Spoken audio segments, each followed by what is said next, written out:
Welcome to a GBA ranking video. If you don't know what the GBA is, the GBA is a competitive Pokemon league. This season, 14 teams drafted 10 Pokemon each, 1 Mega per team, and they go at it week to week with the foreknowledge of what their opponents are bringing and go head-to-head in a traditional sports league style leading up to playoffs and finals matches throughout the season. This video is going to go through the teams and give you kind of a breakdown of what's been going on in the past week and the general season for them and where I think they stack up as far as power goes. If you enjoyed this video, please leave a like, comments, and things like that to help me improve the videos, make them better. And if you have any questions or interested in the GBA, please leave a comment below. Check out the links in the description and go check out the other GBA videos. And we're having a lot of fun this season. That said, let's go ahead and jump right into the rankings. Alright, number 1 this week is the Pittsburgh Steelix, staying the same. Pretty much the top 3 are going to stay the same, and their segment's probably going to be pretty short, pretty brief, because it's just winners winning. Pretty much for the most part off of solid gameplay. That's what Swaggerless seems to specialize in. He just plays smart. He comes in with the game plan. He knows all of his safe switches off the top of his head. And he just seems to be really in the mind of what the other coach is going to do, to the point of comfortably going off of a game plan the entire match and not ever having to really panic or deviate. And it seems to be working for him. Number 1, again, team to beat, Pittsburgh Steelix. Number 2, San Jose Sharpedos, staying the same, adding a little differential, not a ton.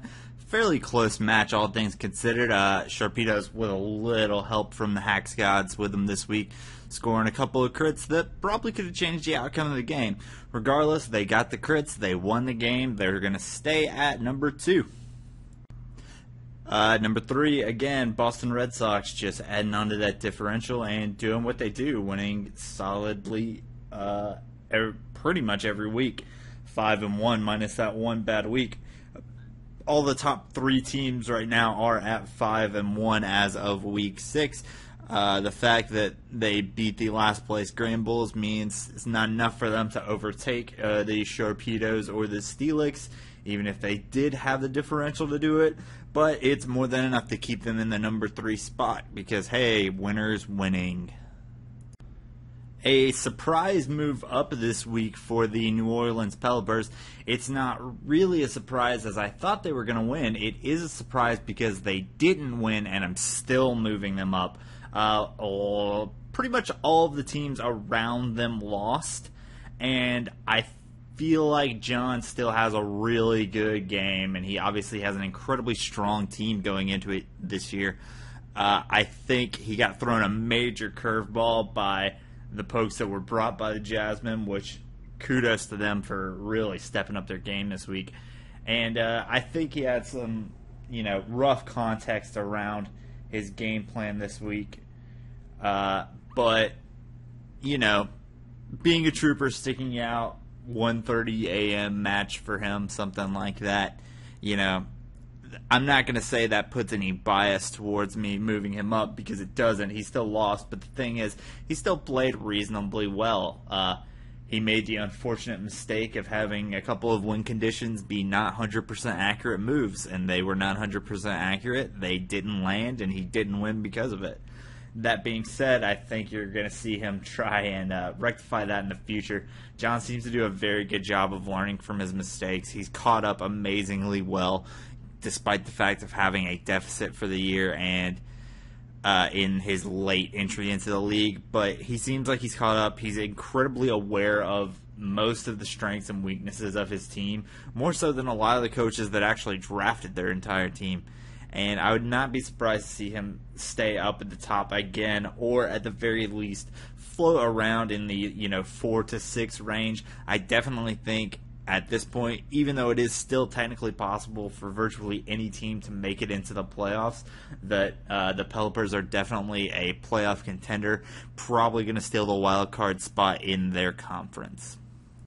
Taking a big swing back up to number 5 after a big swing down to number 9 last week is the Oklahoma City Thundurus, who definitely shook off the bad mental state that they were in for the past 2 weeks and just came out with what they needed this week. They came in with a very simple plan, and just played fundamental Pokemon. He didn't overthink it. He didn't underthink it. He just came in knowing what his win conditions were, knowing what threats were, knowing his basic safe switches, and what he had to do to win the match. And he played the match out that way, and he won for it. And sometimes that's all you need. You don't need to have the big elaborate double switches. Usually the reason people have to make aggressive plays like that is because they're behind the 8 ball from not playing smart fundamental Pokemon in the early match. And it's usually the guy who is controlling the match via basic, fundamental strength game that sets the pace and forces the other people into making moves. And that's basically what Alex did this week, and Shady was not able to make the moves in order to win the match at the end of the day. So Thundurus shoot back up to number 5. Number 6 remains the Milwaukee Sawbucks. I thought this was a rough loss for Magnitude. While I think the Sharpedos played a great game, they have a great power team. I think the Sawbucks have been doing fairly well this season, given a couple of still remaining weak links in their team. But overall, just the level of gameplay for the team has really stepped up from last year. And unfortunately, again, they had some very rough crits that they had to deal with throughout the match, which hurt them, put them in a bad position where they were kind of chasing after some goals that were maybe a little bit out of their reach by that point. That being said, I thought that had a little bit more to do with their loss than them necessarily playing anything wrong, unlike all of the other teams around them. So, I'm going to keep them at number 6, and I think that's a good spot for them. Dropping to number 7 this week is the Arizona Deoxys. The last 2 losses, I didn't hold too heavily against them. I thought they were still solid games, and they really came down to the wire. But I think the frustration finally set in, maybe just a little bit of overall fatigue. And honestly, I think Gubbs didn't play well at all this week. I think the Arizona Deoxys had the keys to victory against the Nido Kings, but maybe there's some kind of magic where they just can't beat that team. More than likely, I think it just came down to bad plays. A first-turn sacrifice of Snorlax for a self-destruct, letting Mega Pinsir just go down and be beaten by Weavile. They were just kind of plays that were very obviously below the quality that we normally come to see from that team. That could be the new norm for a little while, however. It's hard to tell how coaches shake these things off, what kind of moods they're in, and how that goes. So until I see the kind of turnaround and refocus in the team, regardless of whether they're winning or not, just if they manage to play better than they played this week, they're probably going to start slipping a little bit. And, that's good for the other teams, as it's going to open up more opportunities in their already aggressive conference for playoff spots. Moving back up to that old familiar number 8 spot, the Toronto Maple Leafeons.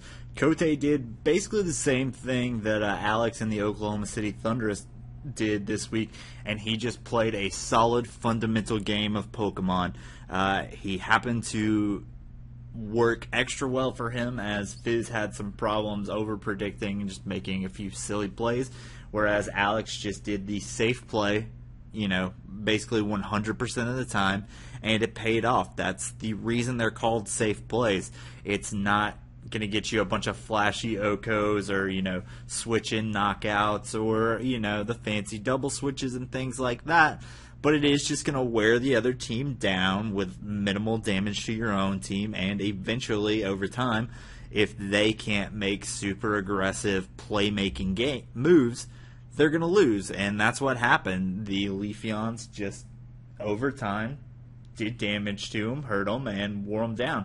And they won for that. If Kote can keep that same kind of frame of mind, along with the fact that he has made some interesting trades and is going to have the premier rain team in the league without a doubt, even more so than he already did, the Leafeons could be going for a big mid and late season run back to try and get into those playoff spots. Next week is going to be interesting. It's going to be their second match against the Deoxys, And, that could be a big turnaround point for them. If they can win that after losing the first week, they could go on a streak and, bump up their differential enough to really, set pace for the playoffs. Moving up to number 9 this week is last year's championship, Nido-Kings. I keep saying that because you have to understand the context of their, not staggeringly great performance this year in context to being the best team in the league last year. It's been kind of a rough season for them. I do think Danza, Crobat for the win, did a really good job this week. He mixed things up. He played differently, and I think he played better. He went for a lot of safe but slightly aggressive plays. He used Weavile earlier in the game, and it really helped him take out a chunk of the other team. Granted, I think had Gubbs been on top of his game, it might have been a little bit more difficult, but I'm not going to say that he would have lost by any stretch of the imagination. Like I said, I think he played really well. I think he broke down the threats and, the things that were going to give his team pause very well. And I think the way he played this week, Danza had a reasonably good chance of winning no matter what. And regardless of that, he did win based off how he played this week, and that's going to be enough to move him up. If things keep going as they are, I can definitely see him rising back up to the top. But right now, the middle is just an incredibly intense battlefield right now. We have 7 3-3 teams as of this week, so they're all kind of scrapping and vying for that playoff wild card range of scores. And it's going to be interesting to see how they shake up and if the Nido-Kings can eventually work their way back up to the ladder and secure a playoff spot again this year in what's seeming to be a much more competitive race than last year. Little slide down to number 10 for the Atlanta Halluchas. They lost a match this week that they didn't necessarily have to use. While I do think the Maple Leafeons might have had them edged out in power a little weak, really this loss just came down to the Halluchas overplaying their hand a little bit. Fizz did his research, he did his homework, he came at it knowing the style that they play in, the main threats that they were going to bring, and he just kind of forgot a lot of that stuff and overplayed it. He got caught up in, the overthinking of the Pokemon metagame, and he just overpredicted too many things, despite the fact that he says very clearly he knows that Kotei is generally a safe player, and that's why he lost the match. He made predictions based off a battling style that wasn't the style that the coach played, and he knew that. He absolutely knew that, and he messed up. He did his homework, and he just kind of forgot to take notes and bring them to class the next day for the open note test.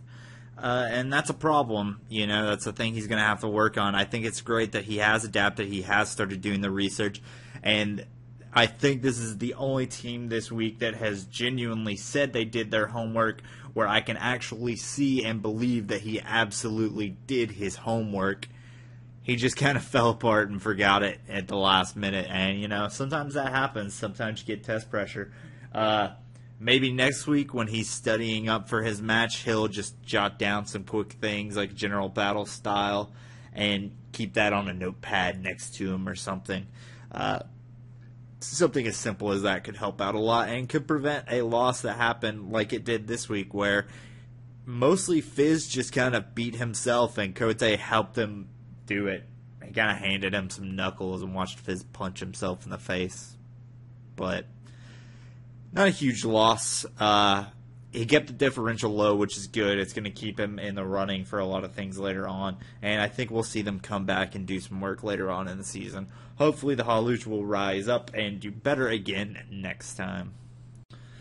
A big move up, well, at least for them, to number 11 for the Utah Jasmine, who really impressed the heck out of me this week. I've known Cooper as a great and intelligent battler from the beginning. If you ask any other coach in the league, they'll pretty much tell you the same thing, along with the fact that he's generally regarded as being a super nice guy.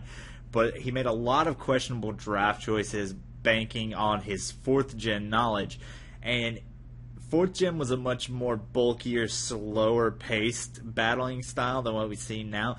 5th gen just added so many heavy hitting offensive pokes and hard hitting options to pre-existing pokes that the bulkier options have really fallen down and are less viable in the mainstream competitive scene. And against mainstream competitive things, they just don't work. And when you're talking about mainstream competitive things, the most similar to that description team in the GBA happens to be the New Orleans Pelicans. So if he didn't shake things up this week, I don't think there was a way he could have won with his bulky team. And Cooper did exactly that. For the first week ever, he brought an offensively focused team, and it absolutely worked. He made aggressive predictions, and they paid off huge. Running Poison Jab on the Gallade and getting that Sylveon kill in the first 3 or 4 turns of the match was absolutely huge, and I was just so impressed. I wanted to stand up and clap for the guy, but I was driving in a car for work, so that would have been a little hazardous. I think that's great. I think he just kept making good plays, had a little bit of help from Hacks and a couple of hits that could have turned things around for him, but regardless, even if he had lost, I think Cooper's finally going to start making waves as of right now. He doesn't have to go full offense every week, but just knowing the fact that now he has the mindset of knowing he can go offensive and that he is willing to go offensive is going to do wonders for that team. And I'm finally glad to just know he's dropped that defensive first plug and play offensive mentality, and that he's treating offense with the mental respect that it deserves.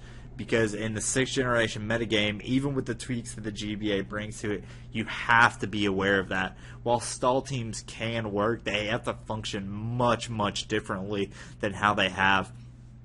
And Cooper's just done a great job this week. He brought a lot of things that weren't expected, run some set variations that just worked for him. If he can keep this up, he's got enough reasonably in his range matchups for the rest of the season that he could, cut down on his differential and in theory still make a run for things, and I'm really hoping he does. Big drop this week, number 12, New York Mames. After the initial breakdowns, I'm going to have a brief little segment about what doing your homework means, and that was partially inspired by the number 12 team, the New York Mames, and majorly inspired by the number 13 team, which I'll get into in a second.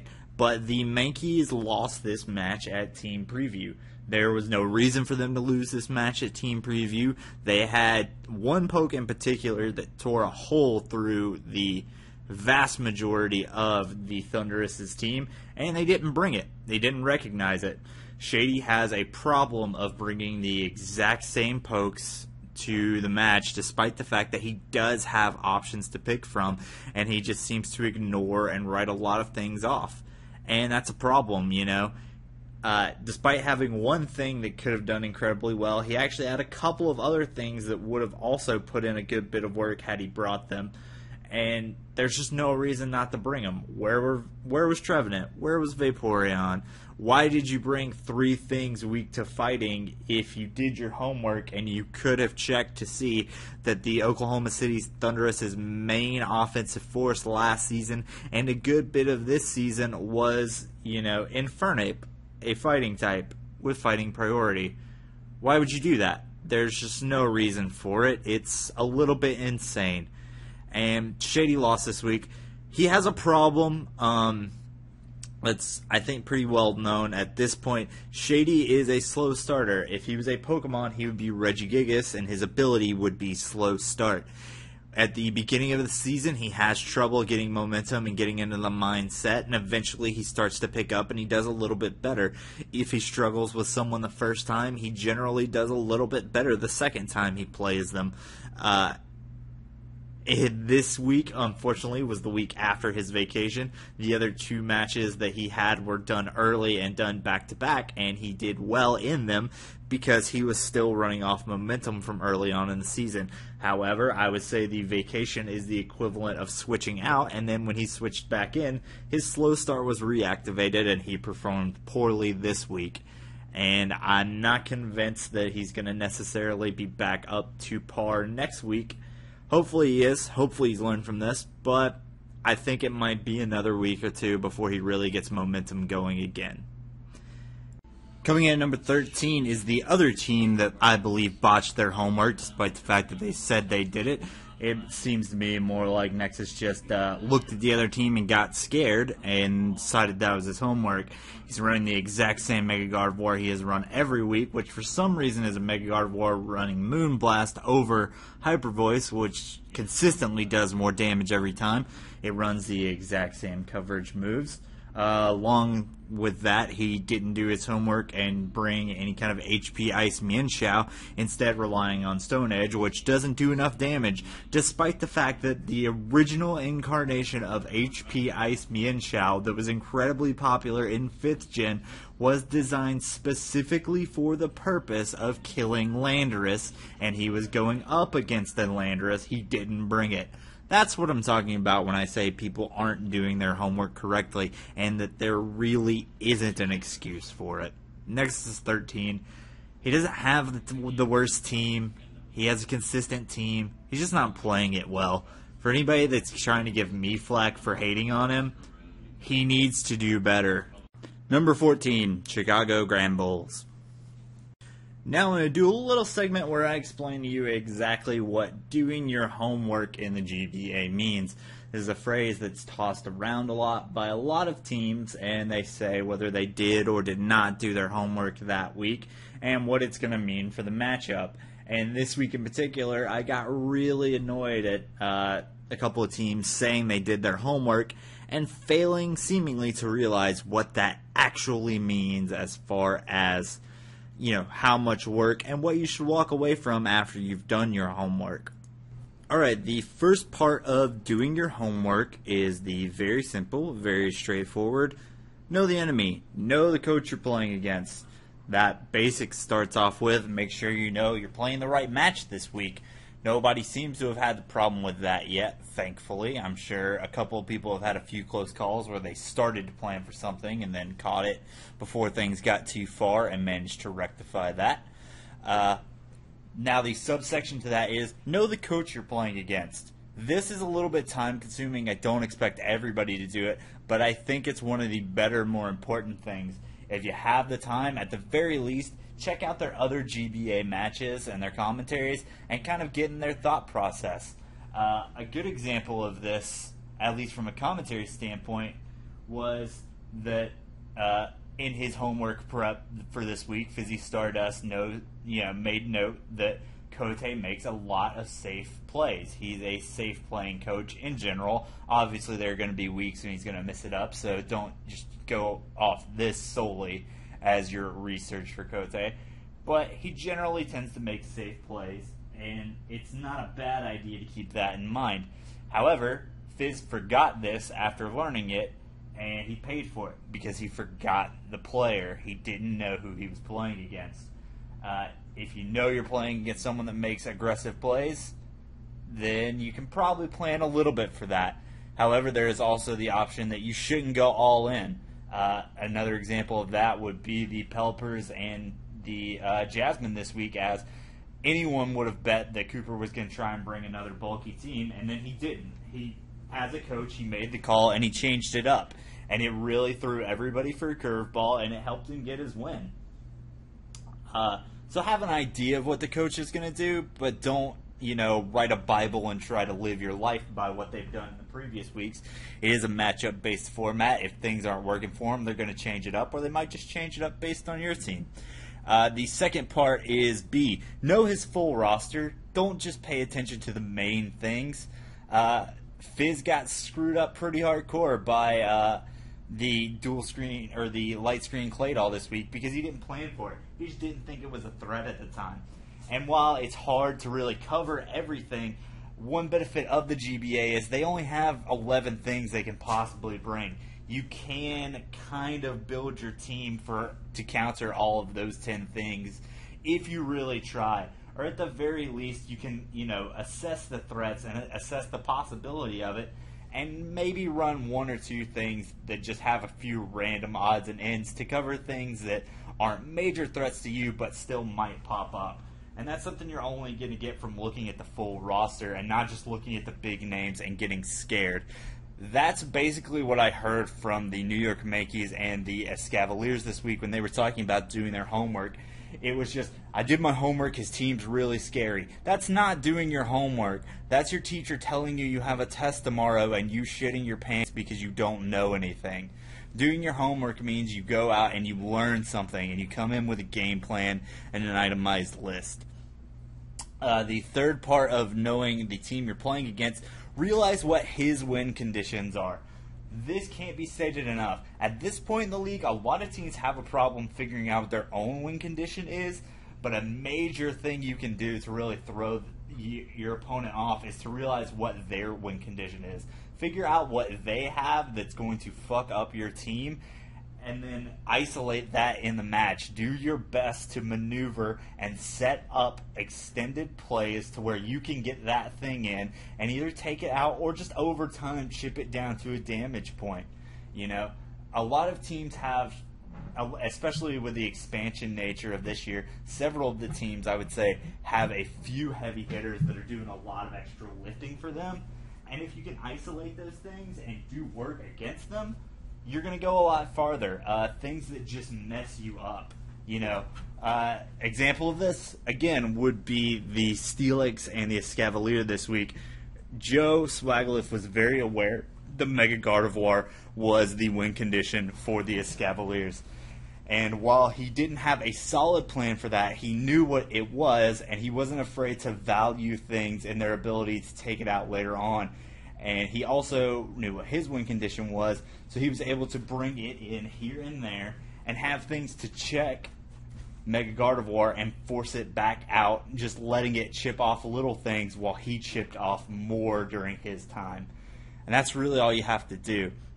If you can isolate their win condition and plan for that, you're going to be doing great. Obviously, this doesn't mean ignore the rest of the things they have. It just means know what their main key to winning is and make it as hard as possible for them to use that and really force them to throw what was their most probable game plan out the window and put them in a more defensive position as opposed to offensively tearing a hole through your team. The second part of doing your homework is know your own team. Know your full roster. That's just a very basic thing. Remember everything you've drafted. Don't forget something just because you only used it in one match last season or because it's not one of your favorites or because you don't have a good nickname for it. Be aware of your entire roster. I can't tell you how many teams this season have just been bringing the same things week in and out and how much it's hurt them. They just don't seem to be aware that they have a lot deeper options than what they're really bringing. And a lot of things scare the crap out of other teams despite the fact that, you know, they don't seem to be aware of it.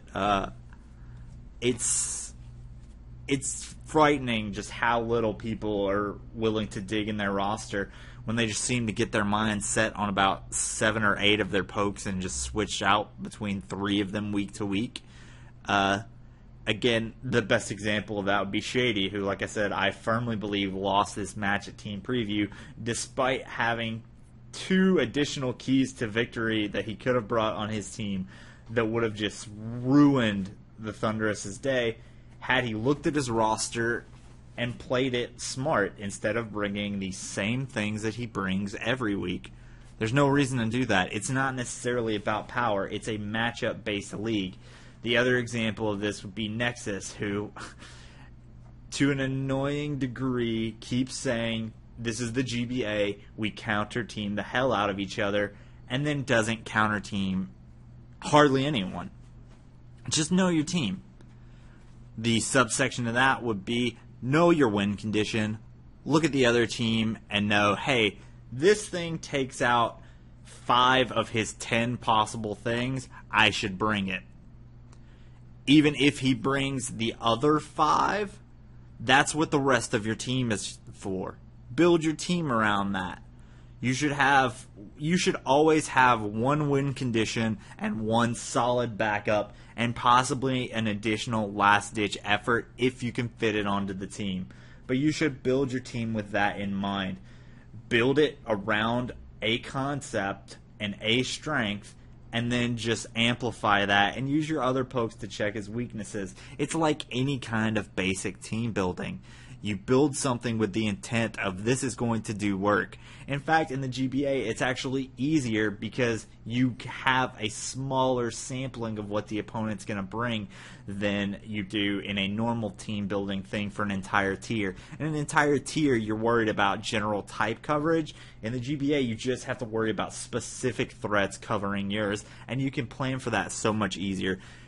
It's just annoying how simple it is to build around a win condition in the GBA, yet no one seems to do it aside from a few teams.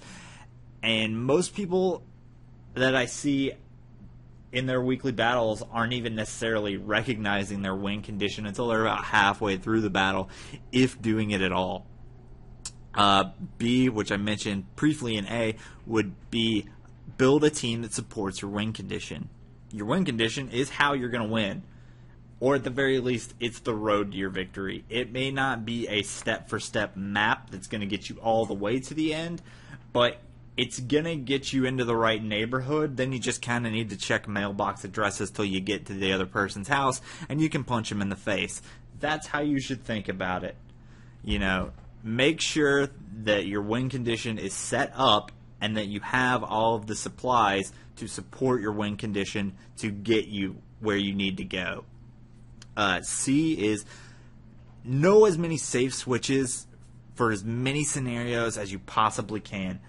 Obviously, not everyone has the time and the energy or even just the mind wired the right way to be able to plan out opponent's steps, but you have a week to sit around and daydream, and that's absolutely what you should do. Run the match in your head in your off time when you're just sitting around in like a fast food line waiting for an order or waiting for your food to finish cooking or something like that. You're out walking your dog. Just, you know, go through plays in your head. Okay, if he brings in Landorus, what's my best option to switch to? If he's shown that it's a special Landorus, does that change my options? Yes. If so, this is what I do.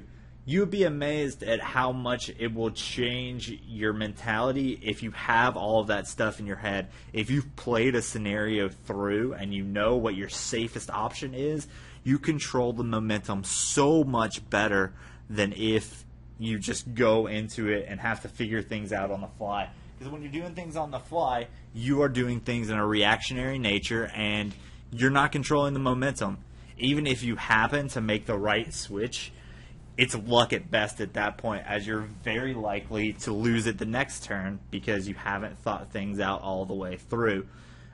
Sometimes you can gain momentum by that just off pure instinct, but a lot of times you're going to mess up and not make the right call. You're going to forget about some coverage move that you would have remembered a million times over in a daydream, and it's just going to screw you over. Know what you're going to do before you get into the battle. Obviously, some things are going to change if you do see he's running some crazy unorthodox move. But if you have an idea of what he's going to bring and what your reactions to that are going to be, it's going to set you up just mentally to be in control of the situation so much better. There's no reason not to do it. Third and last thing, as far as doing your homework goes, specialize.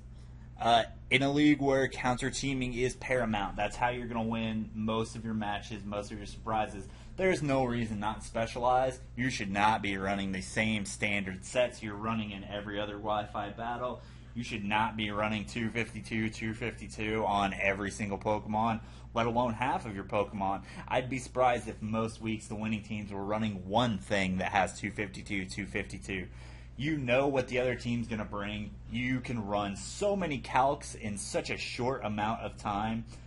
And I know not everybody likes to run calcs during battle, but in between battles, just to increase your knowledge base, there's absolutely nothing wrong with it.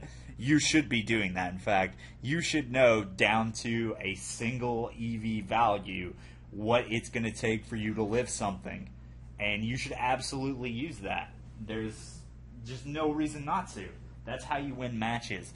You win matches on those moments where you have your win condition in and they think you have them, they have you in check, but you manage to run 28 special defense IVs and live a Thunderbolt that normally would have been 100% OHKO, and then you come back and hit them with a Hydro Pump or something like that. That's how you win. You win off counter-teaming and running specialized coverage for your match. Figure out what your win condition is. support it well, and run specialized things that throw people off. You know, they may be able to isolate exactly what your win condition is, but that doesn't mean you have to run a standard set and let them get a standard kill on it. Make them work for it a little bit. On the other hand, isolate what their thing is and run unorthodox calcs on that, and figure out exactly what you have to run in order to make that thing go down no matter what. Even if they're running some insane specially defensive set they would never run, just run the calcs and figure out how many EVs you need to put in something to win. That's how you win in the GBA. That's how you do your homework. If I hear another team saying they did their homework and they didn't do all of these things and they're just running the exact same Pokemon that they've run every other week, I'm just going to drop them to last place because there's no excuse for it. It's ridiculous. Do your homework, kids. It's easy, and it helps you out immensely. Alright, we're going to do the predictions real quick fast because the video has been going pretty long because I had to add that homework segment in because people don't know how to do their homework. So let's go through predictions. Week 7, first match, Steelix at Sawbucks. Going to give this one to the Steelix. Go Pittsburgh Steelies. Better luck next week, Sawbuckets. Week 2, round 2 actually, Toronto Maple Leafeons at Arizona Deoxys.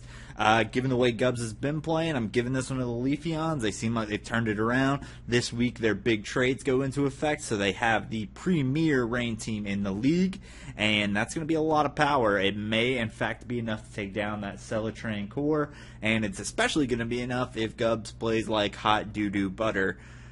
Match number 3, New York Yankees at New Orleans Pelipers. Giving this one to the Pelipers. John is serious business. He is not messing around. He is not happy with that even split ratio he has going on. He wants to make the playoffs. He is driven, and I think, Shady Reggie Gigas is still in his slow start phase and is not going to do well this week. Week 7, Halluchas at Grand Bulls. This could be the Grand Bulls' first week to pull out a win. I don't think it's going to be. I'm going to give this one to the Halluchas. Next up, Cleveland Escavaliers at Utah Jasmine. Utah Jasmine, I think Cooper's got it. I think he's catching on and adapting, and he's mixing things up and coming in with specific game plans, and I think Nexus is going to bring the exact same Mega Gardevoir he's brought every single week, and I can't give him a win for that. San Jose Sharpedos at Boston Red Sox. This is a slobber knocker of a match between the number 2 and number 3 teams, in my opinions, and could shake some things up quite a bit. Sharpedos have a lot of power. Red Sox have a lot of very specific preparation and the MVP beast that is Hariyama. Is it going to be enough? I don't think so. Going to give this one to the Sharpedos on power because power is power and it's scary and frightening. Next up, Oklahoma City Thundurus and LA Nidokings. This is going to be another good one. It's two very powerful teams. Alex wasn't able to pull it out last year. Could be the year he takes the Nidokings down a notch. Right now, I think they got a more better team, and I think the Thundurus have been utilizing their full roster better than the Nidokings have. I think the Nidokings still need to mix some things up, but we did see Danza do that a little bit last week. We could see more of it this week. However, Alex has shown a little bit more willingness and versatility to do that, so I'm going to give this one with a very slight edge to the Oklahoma City Thundurus. However, I think either team winning is going to be a pretty good match. That's going to wrap it up for the predictions and this incredibly long video that is me essentially passive-aggressively yelling at a couple of teams that don't fully abuse the format. Thanks again. Sorry this video is probably going to be up a little bit later than normal. Just kind of wasn't in the mood to get it done earlier. See you next week.